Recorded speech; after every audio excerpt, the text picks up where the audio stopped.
Mais para uma rúbrica do direito de A a Z. Hoje, o nosso tema é participação do óbito nas finanças, situação que nos dias que ocorrem tem ocorrido com bastante mais frequência devido à pandemia. Em primeiro lugar, espero que estejam todos bem de saúde e que vamos usufruir de mais um episódio de A a Z. Então, o que é isto de participação do óbito nas finanças? Todos nós temos uma coisa que se chama número de contribuinte e pelo qual nós pagamos os nossos impostos. Então, quando esse contribuinte falece, é necessário que os seus herdeiros procedam a determinados trâmites para que esse contribuinte deixe de existir nas finanças. E para, se houver bens, esses bens serem tidos aos seus herdeiros. Então, qual é o prazo? Começamos pelo prazo para fazer essa intervenção. Ou seja, é até ao final do terceiro mês da data do óbito. Ou seja, não são 90 dias, não são 3 meses. Vamos supor que alguém falece no dia 1 que alguém faleceu no dia 1 de dezembro de 2020. Tem até ao final do terceiro mês, ou seja, janeiro, fevereiro e março, até ao dia 31 de março, para declarar esse óbito. O mesmo se alguém faleceu no dia 30 de dezembro de 2020, tem precisamente até ao dia 31 de março de 2021 para declarar esse óbito. Depois, quem tem a obrigação de declarar esse óbito? É uma figura que se chama a cabeça de casal. E quem é a cabeça de casal ou quem, por regra, cabe essa figura? Essa figura cabe, por exemplo, ao cônjuge sobrevive, se tratar de um casal. Se tratar de uma pessoa já viúva e que deixa filhos, em princípio, será o seu filho mais velho. Ou então aquele que com ele conviva há mais de um ano, poderá ser essa pessoa a fazer a apresentação do óbito nas finanças. Estas são as regras normais e mais corriqueiras, chamemos-lhe assim. E agora onde é que eu posso fazer isso? Agora, podemos fazer isto em qualquer repartição de finanças. Ou seja, não precisa de ser no local onde o falecido morava, o que nos facilita imenso. Portanto, em qualquer repartição, agora com as novas regras Covid, mediante marcação na respectiva repartição de finanças. Portanto, eu já tenho o prazo, já tenho onde fazer e quem pode fazer. Agora, que documentos são então necessários para proceder a essa informação do óbito? Ou seja, precisa preencher o modelo 1, que se encontra com facilidade no site da Autoridade Tributária, onde eu vou indicar quem é o autor da sucessão. Vou indicar a pessoa que faleceu, com o seu nome, com o seu contribuinte e com a data do seu óbito. Para isso eu preciso de juntar então o seu cartão de contribuinte, a bilhete de identidade ou então o cartão do cidadão. E, igualmente, uma certidão de óbito a comprovar esse facto. Depois necessito de indicar quem são os seus herdeiros.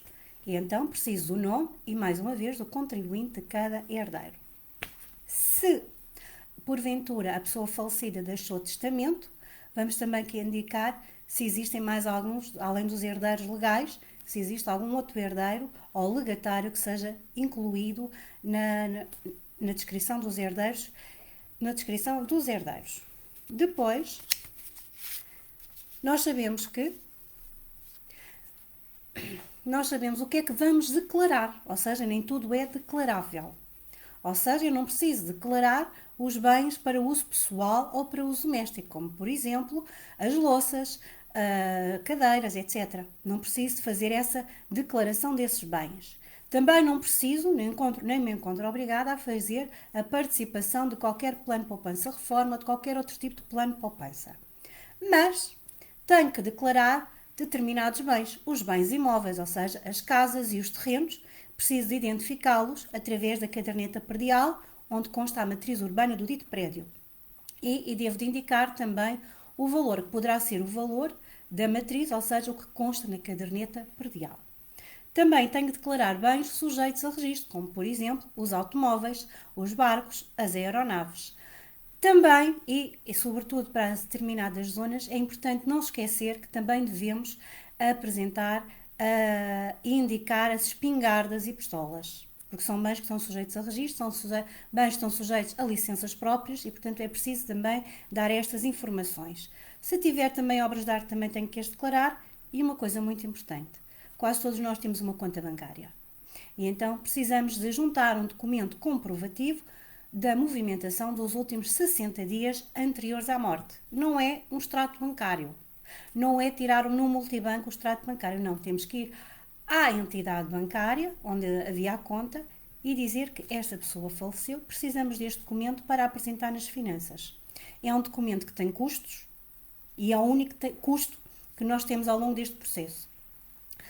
Também, se o falecido for detentor de uma sociedade, de cotas de uma sociedade, essas cotas também têm que ser elencadas na relação de bens.